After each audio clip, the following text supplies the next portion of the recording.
Tuvalu, and welcome back to Star Trek Lower Decks, Season 5, Episode 7, Fully Dilated, presumably in the time reference frame. I didn't think that intro through well enough. Where today, yes, we are reviewing probably not the penultimate episode before the finale. The penultimate episode before the final story. Which I must say, Starbase 80, 2 weeks ago, was an episode I had, like, exactly one positive thing to say about.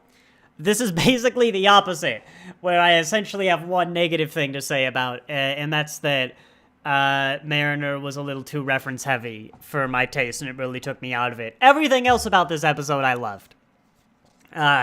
I liked, the slight shakeup to the format of just the three girls, Mariner, T'Lyn, Tendi. I loved Tendi and Data. This very surprise cameo of Tendi and Data. I think it worked well together. I'm sure Noel Wells would have loved working along Data, as the Enterprise's main sort of science officer. Until the end of this episode where it's her and T'Lyn. But no, I also... it's just a type of story I am really into, where I love... a few things broadly that this episode is doing. I love the stories where we kind of stick around in one of the alien cultures for a while, whether it's like what Deep Space Nine does for 7 seasons, or...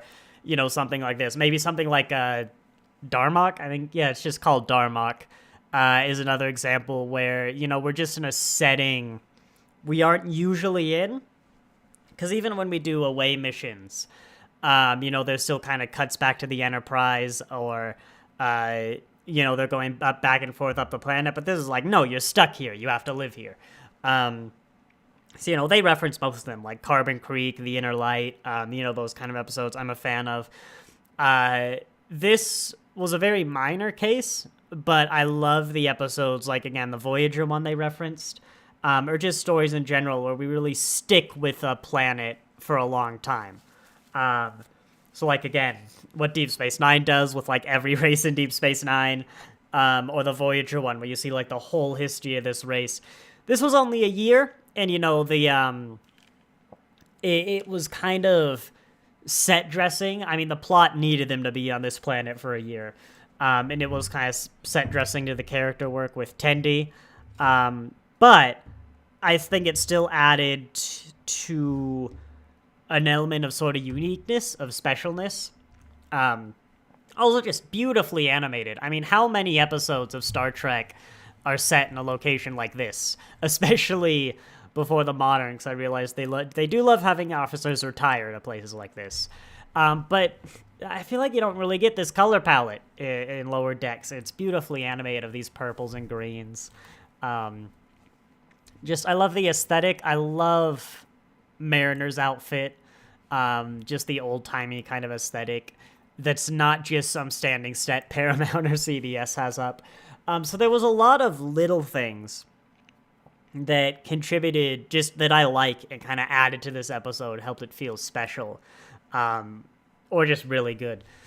But no, in particular, I love the Tendi story. Of course, this is Lower Deck's final season, and I feel we're getting into wrapping up. The title of the next episode is Upper Decks. And so I don't know what that episode's about beyond its title, but I feel this is kind of, Tendi's been promoted, right? I mean, and T'Lyn, but Tendi's been promoted from, like, the wide-eyed science girl in episode 1 who just loved everything Starfleet. She's now the head, or the chief science officer of the Cerritos, which is wonderful to see. Of course, she's a favorite character of mine, I think of a lot of people's.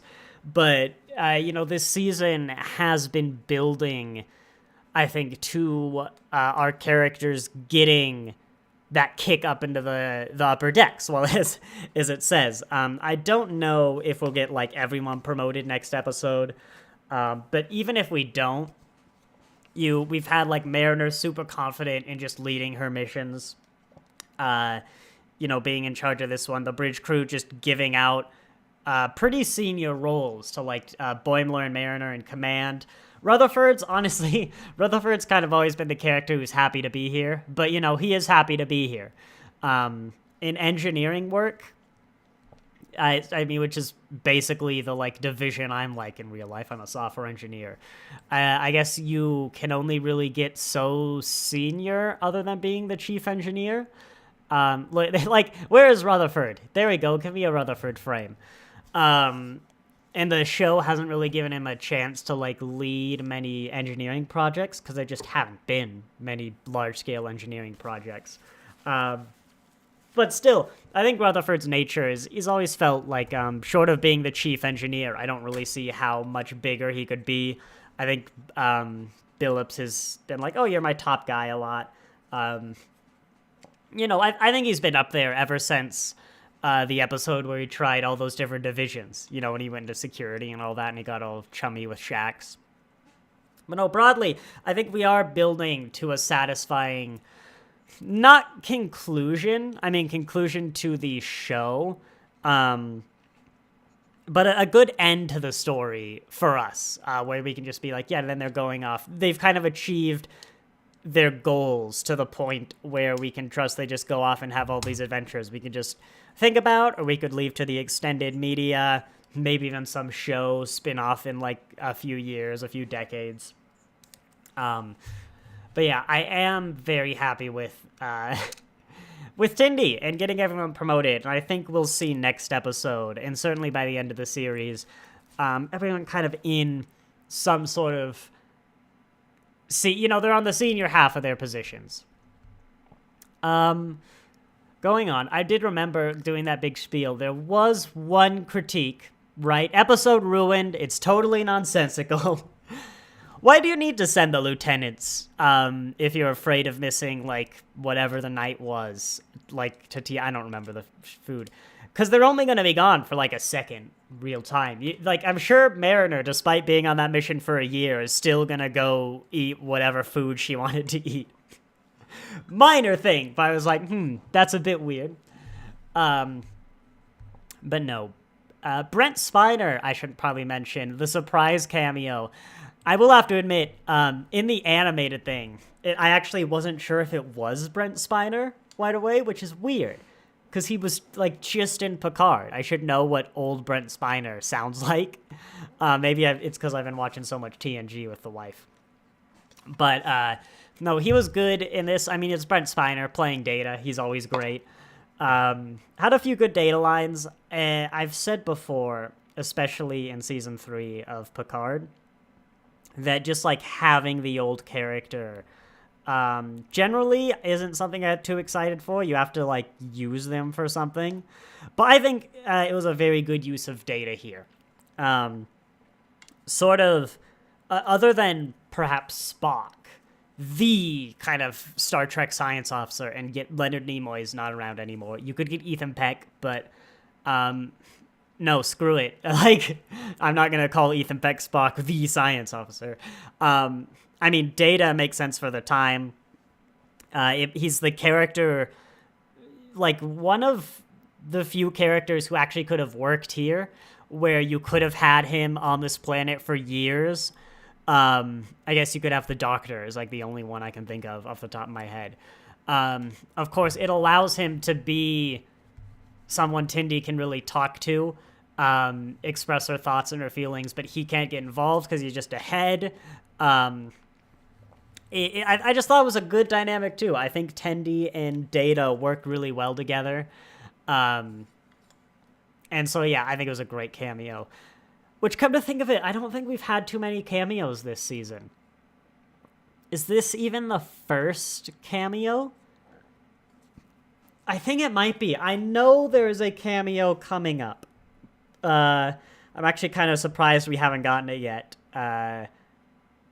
I don't want to spoil it for people who don't know. But yeah, I think we might have stepped back from cameos a little bit, unless someone's going to be like, oh no, you forgot when the entire Voyager crew showed up. But yeah, beyond that, I think the only real negative through line of this episode for me, that is not the frame I wanted, here we go, was Mariner, who kind of, for plot reasons, needed to be on the planet. Like, I'm sure if they really wanted to, they could justify just sending the scientists. But, you know, you probably should have a commander, especially for a mission that's going to be this long. You know, that's what they do. They command, they organize while the science people go do the science. But the episode kind of doesn't have anything for her to do and needs her out of the way. So she serves as, like, referencing all the old episodes this is kind of like, which honestly got to the point of taking me out of it a lot. I've said before, I'm not a big fan of the referencing stuff Lower Decks is doing just for the sake of referencing. Especially weird stuff like the inner light apparently being just common knowledge. I don't see Picard filing that report, especially to the detail Mariner seems to know it about. But yeah, no, it took me out because, as I said, there were a lot of elements of this episode that added some sort of special feel to it. Some sort of uniqueness, even though I know we've done plots like this, like the Voyager planet. But things like Carbon Creek hadn't really come to like the top of my mind.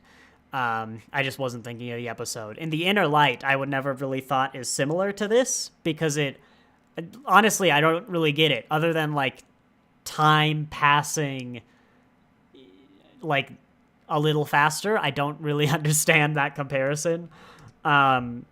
But it was like when Mariner keeps pointing out all these episodes that are similar to it, it really takes away from that uniqueness factor and be like, oh, yeah, I've seen this before. But that's a more superficial criticism. More generally, it kind of just made Mariner really weird.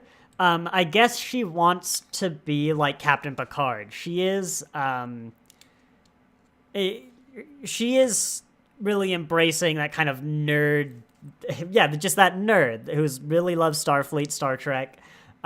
She studies all the missions. She probably dreamed of it her whole life that we saw when she was at the Academy.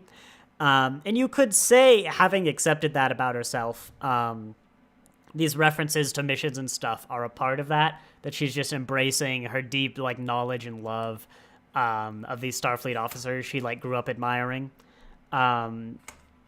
I don't think that changes the effects it has on me as a viewer. But it's like, so she wants her own inner light, like seeming to know how much that traumatized Picard. But even if she doesn't, like not realizing how, for one, horrible it would be, and like Tindy call her out on this, on like to basically go get married and start a family with someone you know you're going to abandon at literally any moment now. But then the episode just kind of has her act like an idiot when she distinguishes the eternal flame, which we can't see it. But Mariner can absolutely see this massive altar that they've like specifically reserved space for.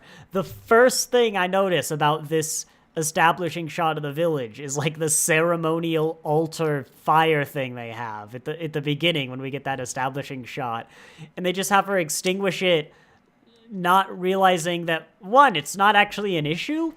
None of these people are reacting, but it's clearly some ceremonial shrine thing.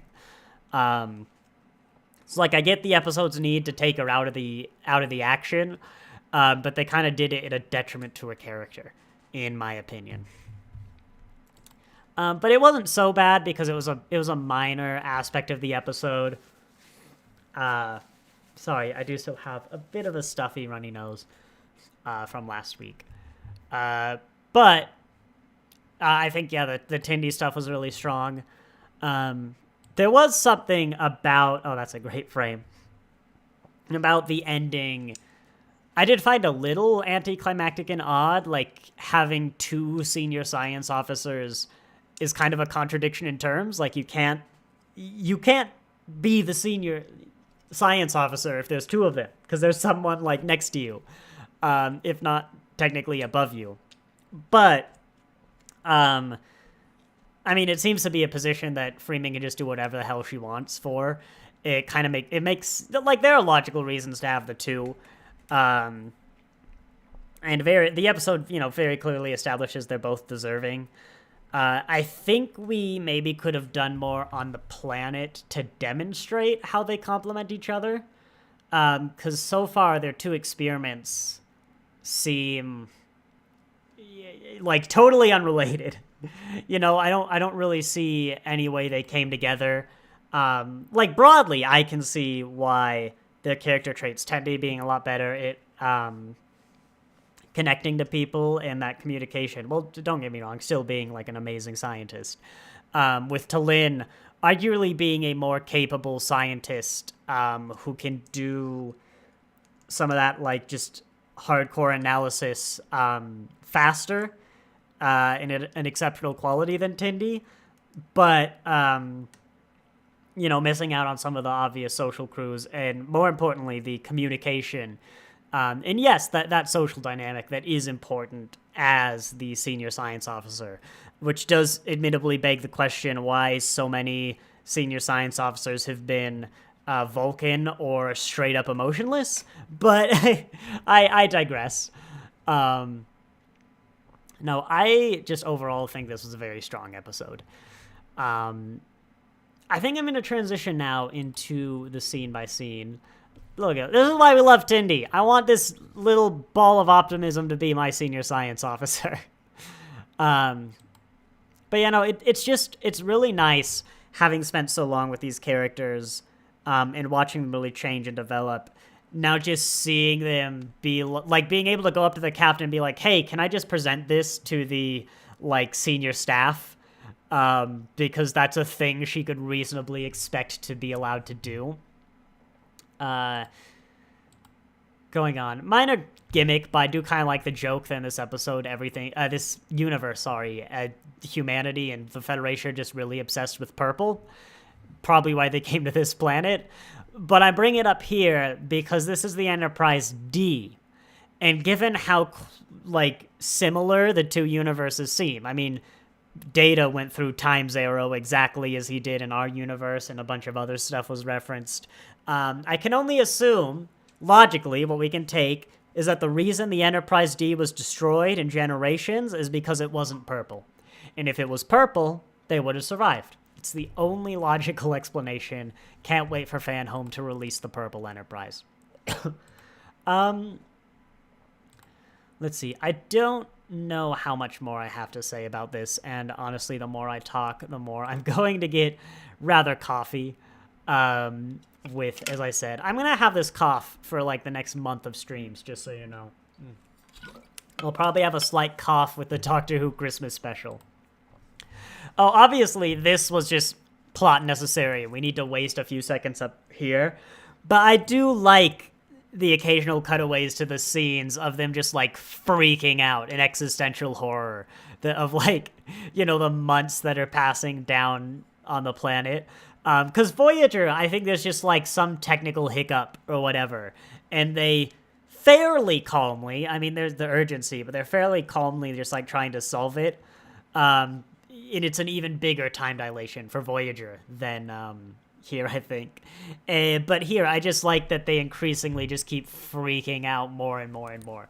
It was a good bit of a comedy, and again, not at the cost of, like, the universe making sense.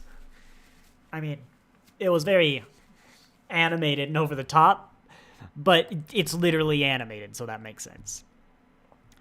Going on, yeah, Lower Decks is beautifully animated in this episode. I'm just really loving the purple and green color palettes, and just the cohesion. This was a beautifully made episode. I did find it interesting, though. I don't think they ever get rid of Tendy's equipment.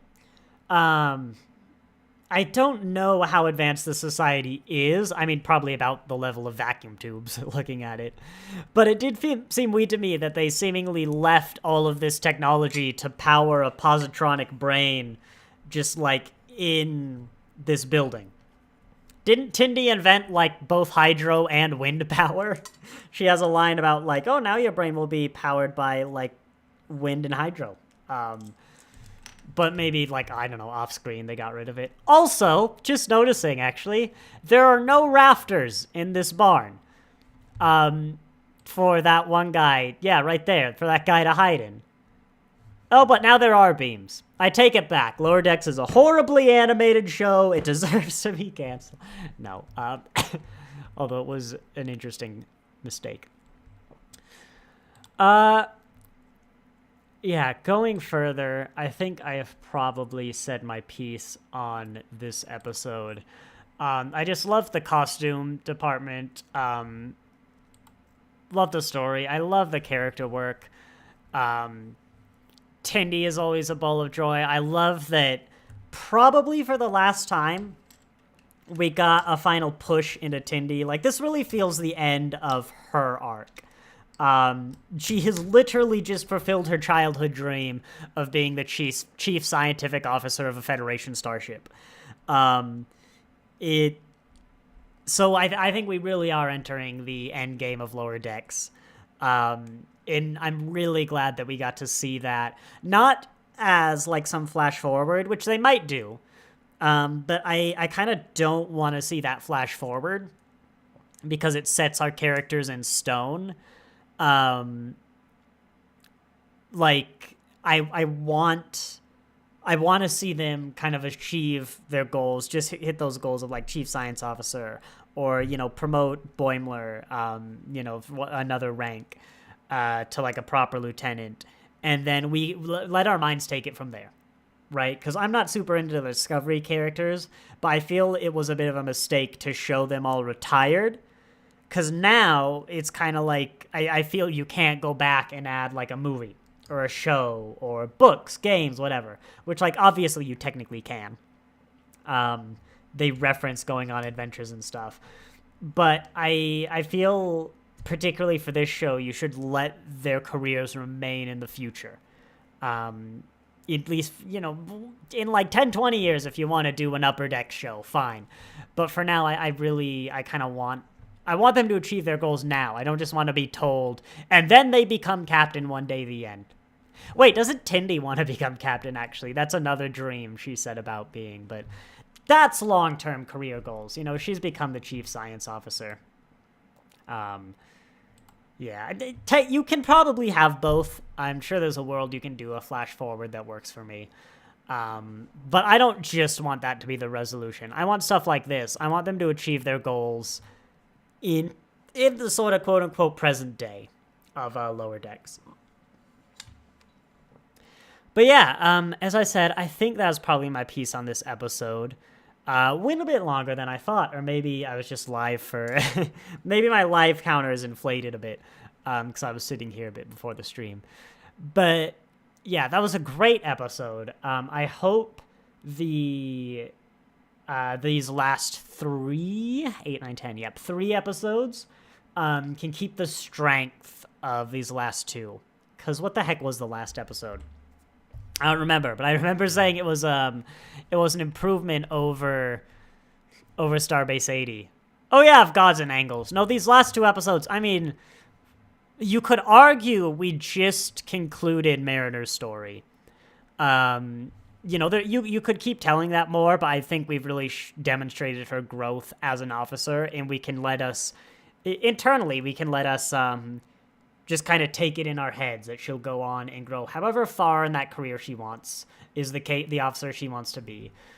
Same with Tindy. She literally just achieved her goal. She's become the first Orion Chief Science Officer of a Federation starship. With 2 more episodes than a finale, we could give something to Boimler and Rutherford. I mean, Boimler clearly needs a resolution. Rutherford's kind of tacked himself onto that of copying his mirror universe self. But Boimler's definitely going to get a big thing, and so presumably we could get the 2 parts and then a finale. I think, though, there's an ending...